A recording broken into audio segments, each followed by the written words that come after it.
And welcome, it's RichC here from Sarissa Precision, and today we're going to look at this Old West building. We're going to do a bit of dry brushing with some good old garden colour, an old brush that's seen better days, and just a bit of rough wood so that we can do our dry brushing. Now, quite simply, I've had a go at building this already.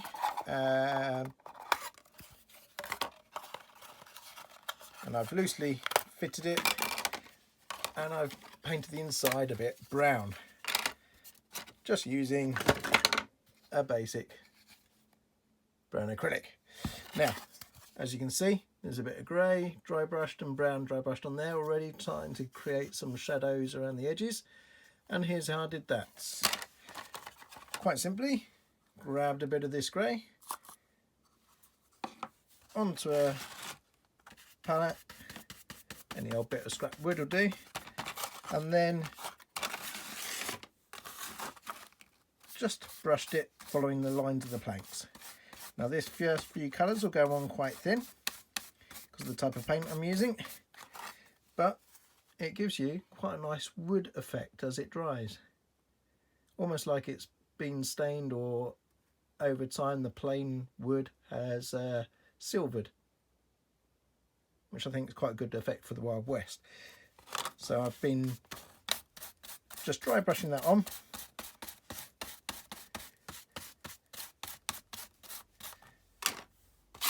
Get a bit more, and working my way around each piece nice and quickly until I've covered all the outside edges.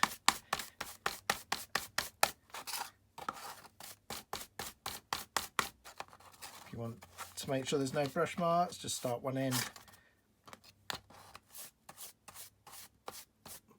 all the way across.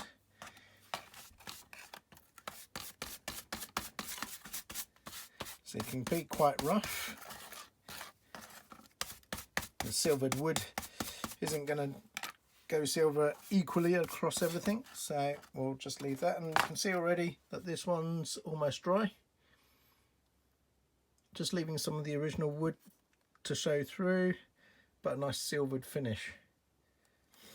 If you want, you can always add a second coat. I can do that now straight on the back of this. Okay, mainly the top panel there. I think most of this bit won't show underneath the hoardings, the final parts that go over. And of course the roof, we also want to make sure we get as well. Give it a good scrub. See why my brushes don't last very long. Although I do have a favourite. I'd like to see this one last a bit longer. It's bedded in really nicely. It's got a nice rounded edge where all the bristles have been worn away. Okay, I've got that all done, so I'm just going to leave that to dry. And as that dries, I'll just use up some of this colour. Might as well use it, not waste it. Just slap it over the pieces one more time, just get a bit more grey in there. So it's taken no time at all to get that silvered effect. You can always stipple it a bit and get a bit of a rougher finish. Okay, so with that one done, I'm going to move on to the brown, which is just a fine artist acrylic. Squish a lump on the palette there, and I'm not even bothering to clean the brush here because it all blends together. And just bring a bit onto the brush. Now I'm not going to go over the whole lot, I've already done the back, but I'm going to do the bottom edges. And if it's a bit heavy, just brush some of that excess paint out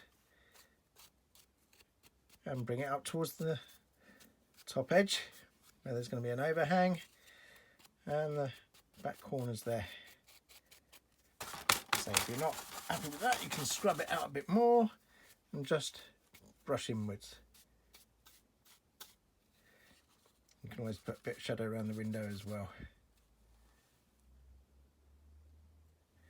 This will make a lot more sense when you see it all coming together. I'll just do that around the, I'll just support this a bit better. Just do it around there. Right. Basically, using Gary's ideas of pre-shading, we can do a bit around the outside of the hoarding there. So the edges. There we go. Obviously I've got a bit on my fingers, watch out for that or else you leave marks everywhere, but you'll see I'll tidy those up as I go. So brush off the paint until you're happy, just a bit around the edges, a bit on the bottom, leave the centre of the panel, so you kind of leave it, framing it. You can do the same here.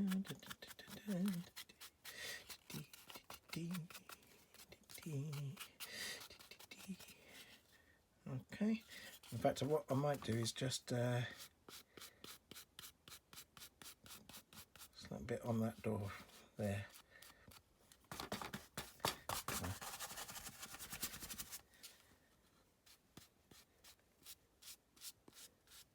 Just wipe away from the door a bit.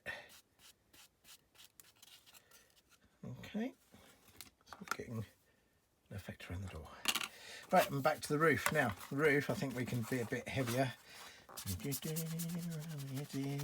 Now here, this bit is going to go in there. So you can imagine all this bit here is going to be quite dark behind that big hoarding. So about up to there-ish. So I'll just scrub there. And once I've got it in there, I'm just going to draw it down in towards where it's lighter. And we'll come back in.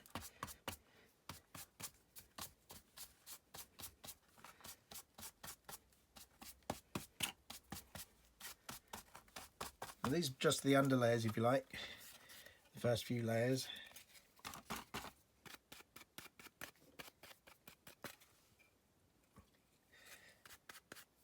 So we can create more and more shadows as we go and highlights with further layers over the top. But right now, all of that is done. So I can dry build. This is one obviously I did dry build again. Oh, I better do the brown on this side in a minute. Just pop those in. Make sure they all pop together nicely.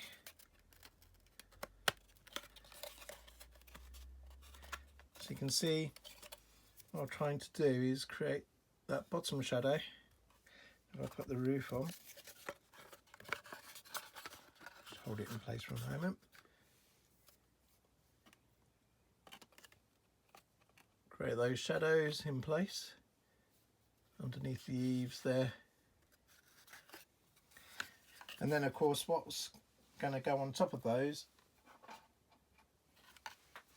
this is from a different building, but effectively those would go on top like that. So if I spin that one round, you can see the effect that I'm aiming for. Bit of shadow under the windows there, and then behind the facings. And of course we'll put a signage on there. So that'll give you an idea of what I'm after. Moving on, we're going to look at our highlight colours. So to begin with, we're going to use a lighter grey. Just one I've got here, it could be any grey you like. It's fairly watery, this one, and you want it watery because you want it nice and quickly to go on. So a slightly wet brush. And we're just going to work our way along panel lines.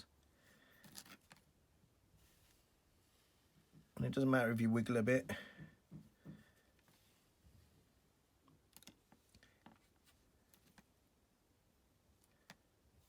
And just race through. And I like this sort of wet brush effect because it allows the original colours to still, as it dries, to still come through. so it looks like that weathered board. So I'll just do a bit more here. So it's all freehand. You just allow it to wobble a bit here and there, and sometimes your brush will split the ends, creating several lines, and actually that's quite good for wood grain. You see there, probably as the brush splits apart, you get that streaky effect. And I'm kind of not always going all the way along. I'm kind of following up to the board or plank ends, and sometimes it's useful to start at a plank end and work down. That creates the different colouring variations as your paint runs out towards the end. So we'll turn it around, start with a fresh batch here, and it kind of runs out towards the end.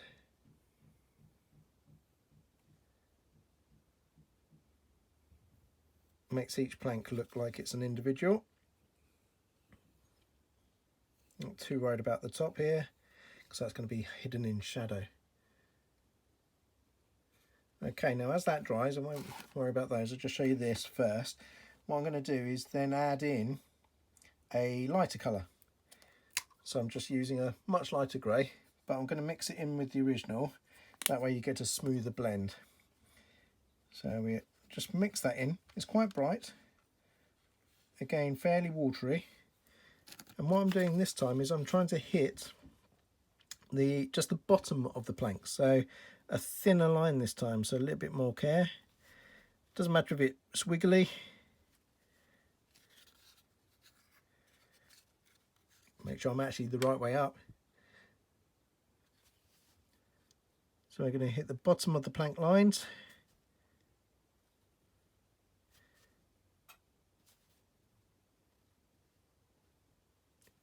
And this time I'm not going all the way along. I'm just kind of picking out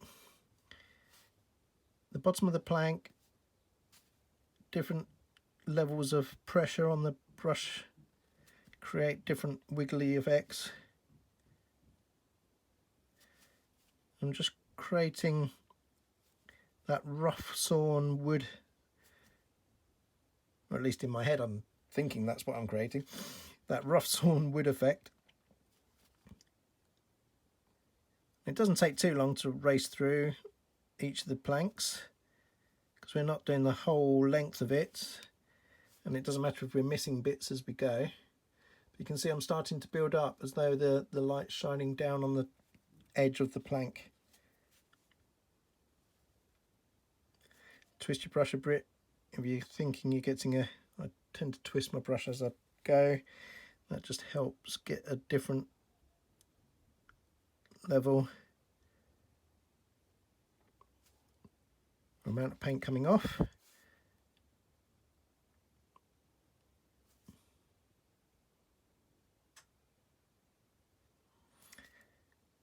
The great thing about doing these sort of things is you never really make mistakes.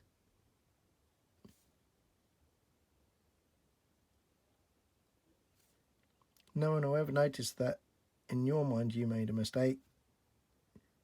Actually, it's an intended error.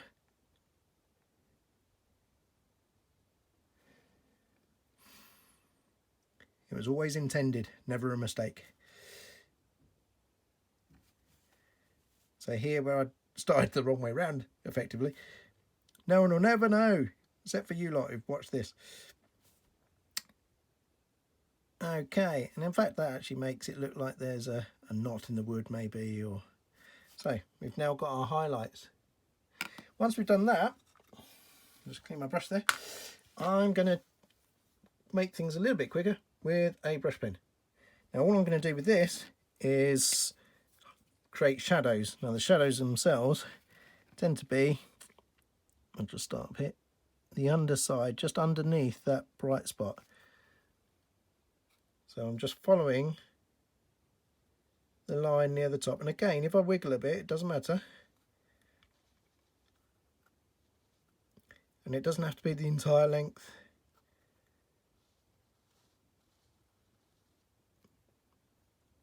Just work my way down. So effectively this shadow is at the top of a plank where the plank above overlaps and creates shadow just below it. So when it's the correct way up, you'll see it will be dark, light, on the next plank dark to light, and it's all broken up. Just letting the pen skip across the surface.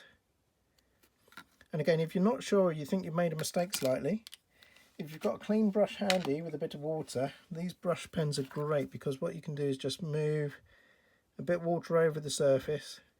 And I didn't have a lot of water there, it's just a slightly damp brush, and it just moves that dark line away. These are great, these pens, allowing you to adjust and vary the effects. And because we used that really watered paint originally, you're still going to have some of the original MDF kind of wanting to show through, and that's fantastic because that gives us the real wood effect and the fact that it's silvered over time. So you can go to town as much as you like, do it over all of it or just bits of it, start creating a bit of depth of colour. I'm going to crack on and do the entire shed, and we'll see how it looks at the end.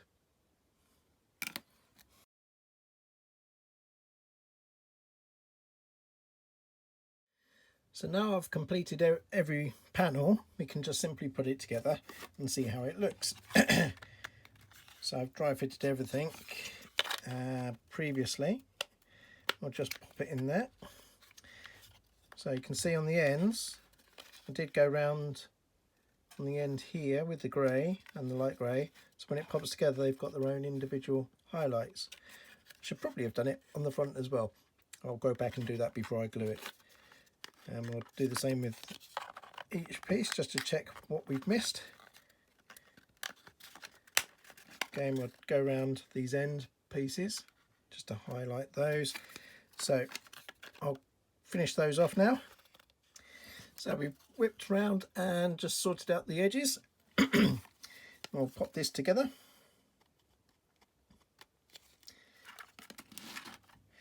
So all that's left for me to do now is some panel lines on the back, which I can easily achieve.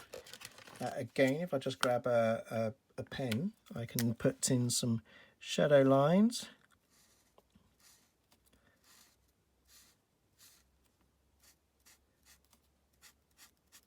We'll just go underneath here, along the bottom, maybe down the inside edges here, and underneath. Let that dry, and then I can just get a lighter brown, something like, say, what we got here, tan earth or a corky colour. I'll just pop that on a base. We'll get our brush. Again, just next to the lines we drew, put in some highlight edges. So knock the camera there.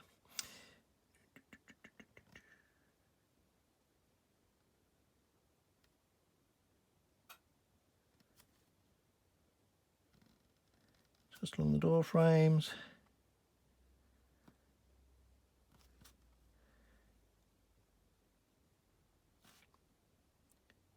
Of course, you might want to be a little bit neater than I'm being, but a quick run through just to give you an idea. Just keep the lines going in one direction.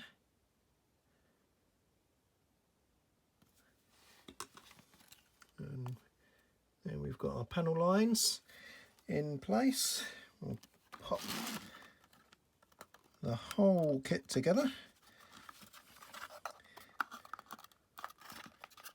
So without any glue to begin with, see, she holds together nicely. There we go, roof is on, and there we have the kit. Now the bit that's missing, you'll be saying, will be the front panel areas. We'll move on to that next. So we're continuing with our building. Here are the leftover pieces. Now all I'm going to do is pop these out and give them a quick spray to start off the colouring process. That will help me get in all the underhangs and everywhere before I use some chalk paint over the top. Right, I'm going to nip off and spray these. Back in a mo. So with the bits sprayed, I've now got my chalk pen, giving it a good rattle, and just simply draw on your colour. Now of course you can get your chalk pens in a variety of colours, so there's no need to just do one, but I tend to start with white.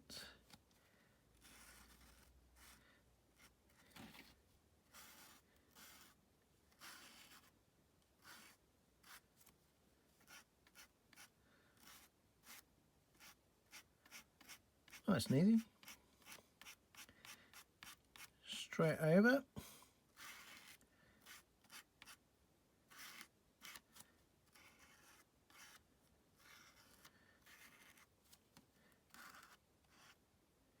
I need to go over it a second time once it's dried. We'll just get in there. Quite a nice little effect. Nice and quick anyway.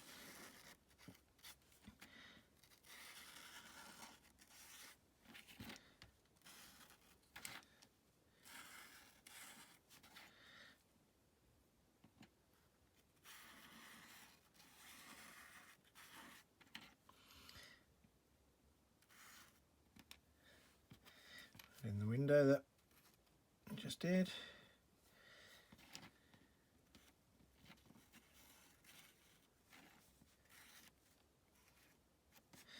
And just let that dry. We can always do over it a second time, but the final effect, because it's nice and quick, when you add it to the building, it's going to look quite powerful. Here we go. I might just leave it off for a bit because I want to think about what I'm going to put on the top, but for that we'll come back in a different video and we'll see where this particular building is going to sit in a little diorama. See you later.